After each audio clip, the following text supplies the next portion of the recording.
Hey guys, sorry I was out for a couple weeks there. I had a sick kid at home last weekend, and nobody left the house, so kind of hard to get anything done, obviously. But today I was able to head over to the comic book store for the first time in at least 2 or maybe even 3 weeks. Picked up a few things, put back some junk, not too much junk this time, thankfully, and I thought we'd go through that along with just a couple things that I had picked up on eBay recently, trying to, trying to cut down on that a little bit, but, sometimes it's hard to do so. So, first thing, when I went to the comic book store this week, I went through the back issues just a little bit for the heck of it, and they had a couple Valiant things that I picked up. So this is Harbinger, the Zero issue from 1992, and they had this for like $2. So, $2 for Harbinger original run Zero issue. That seemed like worthwhile to me. If you've never read the original Harbinger stuff, it's actually pretty good. I'm a firm watcher of Chicho here on YouTube, and he's always pushing the old Valiants, and if you watch him enough, you tend to start picking up some Valiants here and there. So picked this up for cheap, and I thought, for $2 for a Zero issue, that's hard to pass up. I picked up the Zero issue of Magnus on eBay not long ago. It was supposed to be signed by Jim Shooter, but I wasn't really too worried about that. But just that one issue was like, $20. So to have a Zero issue of Harbinger for $2 was well worth it. Another one I came across that I didn't have, this is Magnus number 8. This is, I guess, the 4th issue of Rye. On the flip side, it's a flip book with Rye number 4. Yeah, that's right, because Rye number 1 was a flip book with Magnus number 5. And I think apart from the Zero issue and Magnus number 1, this is one of the earliest issues of Magnus that I have from Valiant. The ones that are flip books with Rye tend to be a little bit harder to track down, because I guess, Magnus people are collecting them plus Rye people, so they had this in the back issues for like $2 or $3, so I picked that one up. And let's see, the last back issue bin find for today. This is Harbinger number 1, from the Valiant relaunch by Joshua Dysart. I haven't read any of these. I have Harbinger War, the trade paperback, but I've always heard good things about this Harbinger relaunch series, and this happened to be a variant cover. They had the original and the variant cover, and they were only like $4, so I mean $4 is basically like a penny over what cover price on this was, so picked that up. They had issue 2 and a few others, so if I like it, I might go back and see if I can get those other ones. A couple things that I picked up on eBay. Recently, I was just going through on the Diamond Select website, because I've been going to that comic book store every couple weeks, and it seemed like it'd been a long time since I had an issue of Immortal Hulk. And I was kind of, when you don't go weekly, it's kind of easy to lose track, but I honestly kind of thought that maybe they were on a little bit of a break or hiatus, because I know that I think they're finishing up the series with issue 50, so I thought, maybe it's just hasn't been coming out monthly or something. But then on the Time Select website, I realized that I was just missing issues. So I think at one point they had a few one-shots for Immortal Hulk that weren't by Al Ewing and the regular art team. And I remember putting those back, saying I didn't want them. And I think the shop must have thought that I just didn't want Immortal Hulk at all. So, I realized I was missing quite a few issues. So this was the first one I was missing, which was number 44. This is a variant edition. Hold on one second. Okay, sorry, it sounded like there was some chaos going on. There were about fire trucks and police cars driving down the major street there. So Immortal Hulk number 44, the variant. And then I was also missing issue 45. This is also a variant that I was able to pick up. Thankfully, I got these all for about cover price, so I didn't have to overpay, especially with Immortal Hulk, since it's such a well-acclaimed series. I was worried that I'd be paying a super crazy premium on these, but thankfully they were all, normal price. Had to pay shipping, but that wasn't a big issue. Like here in the top corner, let me see here. It says, approved by the Smash Code Authority. I honestly hadn't noticed that. And then last one I was missing was Immortal Hulk number 46. This is just the regular cover by Alex Ross. He's been doing covers on this and Captain America basically every month since they relaunched the series. So, picked this one up. This is actually a pretty dynamic pose for Alex Ross. So those were the ones I was missing. And then today, from this past week, picked up the variant cover for issue 47, and also told them to put it back on my saver. What the F. Like I said, I think it's ending with issue 50, but at least this way I won't miss out, because I was basically caught up reading, and then I was like, oh man, they haven't released one in a while, and they had been. I just totally missed out on those, so. Another one from my pull list, and this is a weird, this is Young Hellboy number 4, and I saw it on the racks. I didn't pick it up. It was in my saver, but for whatever reason, and I don't know if it's, you see how everything's kind of pixelated on the cover. I don't know if this is all of the issues. It seems like a printing error, like maybe they had a smaller image and they blew it up, and it just looks really,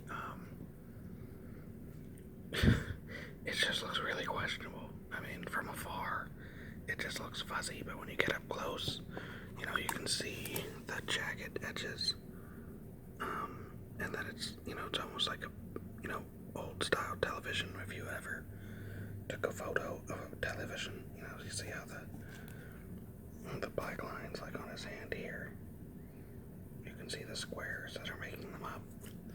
So I don't know if that was every issue, or if my issue was just jacked up.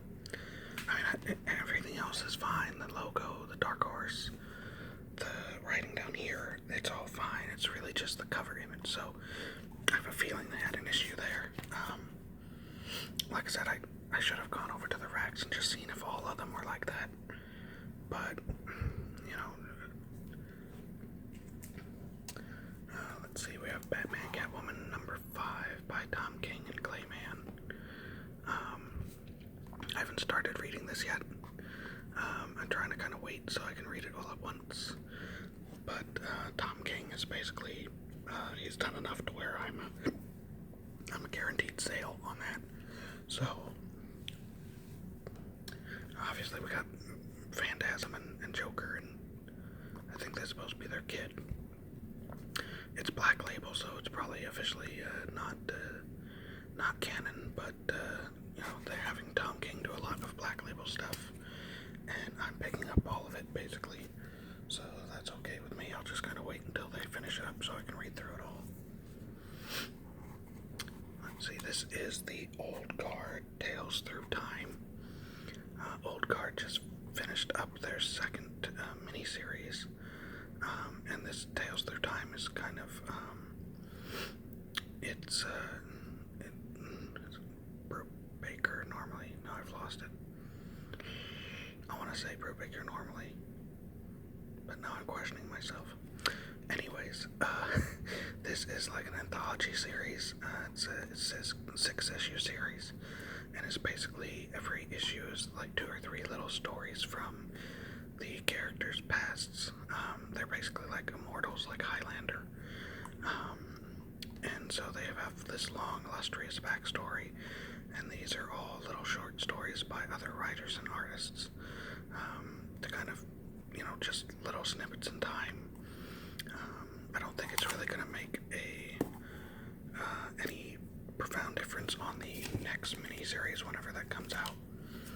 But I do love the Old Guard, and I think it's a well worth series to be picking up. I haven't watched the Netflix movie yet. I intend to do that at some point, but there's so much stuff on all the streaming services now that I'm behind on. I haven't finished up Mandalorian Season 1, even, let alone the other ones. I haven't watched WandaVision yet, or Captain America, Winter Soldier, Falcon. I haven't watched any of that yet, so I'm super behind, so watching a whole movie, eventually I'll get to it, but that's his X-Men number 20, by Hickman. I'm not sure how long he's planning on being on X-Men. He had the whole X of Swords miniseries, and I know he writes some of the ancillary titles, just like 1 or 2, or at least co-writes them. But I'm not sure how long he's planning on being on X-Men. It seems like he's been on it for like 2 or 3 years now, and we're only up to issue 20. So it hasn't been, it's been regular, but maybe not every 4 weeks, maybe every 5 or 6. I'll wait, because I think Hickman is a great writer. I'm totally fine waiting, but it is interesting to see how far he's going to go with it. He always has these big overarching plans for his books, so having finished up X of Swords and gotten them to a certain point, I kind of wonder how far he's going to go with it. Strange Adventures number 10 of 12. This is the Adam Strange? Yeah, Adam Strange miniseries by Tom King. It's been very good. I highly suggest it. Kind of getting to the end of it, so it should be kind of having some reveals soon here. So far we're kind of the point where it looks like maybe during a wartime Adam might have done something to his daughter, where his wife thinks that it was the aliens that they were battling, and it's kind of pointing to Adam perhaps going through some PTSD or mental instability during this war. So I know that's kind of a big part of Tom King's writing as far as his DC time. So he did the Heroes in Crisis, which was kind of the same thing. It was like Wally West having PTSD to an extent. So this one has been much better than Heroes in Crisis. I didn't much care for that one, so we'll see where that goes. Last 2 from this week at the comic book store. We got Daredevil number 30 by Chip Zdarsky. His run has been really good, so I've kept with it, even though I've dropped most of the other books. So, just pretty straightforward Daredevil storytelling here. Right now, Electric is running around as Daredevil because Matt Murdock is in prison. But this has been good. I'm basically up to date reading this, I believe. So if you're not checking this out, I would highly suggest it. Easily the best Daredevil since Mark Waid's run. And then we had some, crap in between. And let's see, this one I just picked up for the heck of it because it was issue 2 of 2. one last time. This is Kochikaru the Skinner, Tales from the Outerverse by Mike Mignola and Christopher Golden.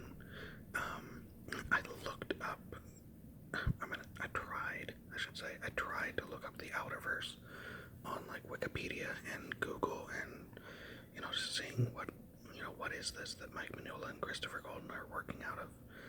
I honestly couldn't find much, and there's nothing at the back of the first issue that tells you what the Outerverse is. So, the first issue kind of seemed like we're jumping into the middle of a story, and I don't know where the rest of the story is, but I like Mike Mignola and Christopher Golden's work, so since it was just a 2-issue, mini, I figured I'd pick up issue 2 here. It's interesting, it's like World War II with witches and stuff. Basically Hitler's got witches, like an SS of witches, but again, it was like you came in like 3/4 of the way through the story, so I don't know where the rest of it is.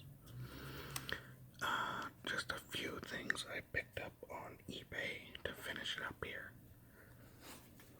This is Big Apple Comics, which if you watch Cartoonist Kayfabe here on YouTube with Ed Piscor and Jim Rugg, they recently had a video where they had gone to like a sale at a local store in the Pennsylvania, I think they're in like the Pittsburgh area kind of, and Jim Rugg happened to pick this up, and what this is it's like an anthology issue, just a one-off from like the 1970s that was put out by a whole bunch of really well-known Marvel and DC like bullpen artists.